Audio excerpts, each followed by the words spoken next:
Survey भवन्तु सुखिनः survey सन्तु निरामया। गोड़ लागे छी सब कोई के। ताई हम 10म दिन के एगो सिंपल खाना के बैलेंस डाइट केना लेबे से बताबऽ जा रहल छी।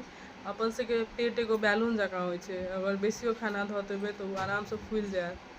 तो सकबे कोशिश करू जे जते जरूरी छै ओतबे खाऊ, नहीं तो बेसी खाना चलि जायत तो बॉडी में बस ओहिना फैट बना कर राखि देते, मतलब पेट में चर्बी बना कर राखि देत। तो बैलेंस लै के लेल अपना सबके सब चीज़ होइके चाही खाना में। बेसी से बेसी कलर ऐड कर सकै छियै, भात दालि तरकारी साग सलाद सब्जी चटनी सब चीज़ बराबर बराबर मात्रा में, मतलब एक बाटी भात एक बाटी दालि एक बाटी तरकारी एक बाटी सब सलाद साग चटनी पापड़ जते अचार सब चीज़ लैके चाही, दही ये सब चीज़ रहक चाही खाना में। तो उ भेले बैलेंस डाइट। लेकिन सबके देह अलग अलग टाइप के होइ छै, सबके काजो अलग किस्म के होइ छै, तो सबके खाना एके रंग तो नहीं भऽ सकै छै।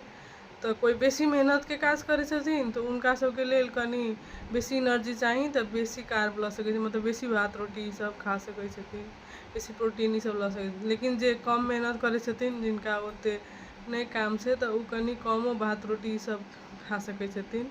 लेकिन फल फूल साग सब्जी सलाद सब कोई के भरपूर खेबाक चाही, ओहि सबसे बॉडी में फाइबरो बेसी जाइ छै, पेटो ठीक रहल अपन सबके। ताहि हिसाब से खाना जते बैलेंस में खेबै उहे बढ़िया छै। तो ये सिंपल एगो खाना के बारे में बताबऽ जा रहल छलहुँ। आशा करते हैं आपसे सिंपल डिश नीक लागल है। धन्यवाद।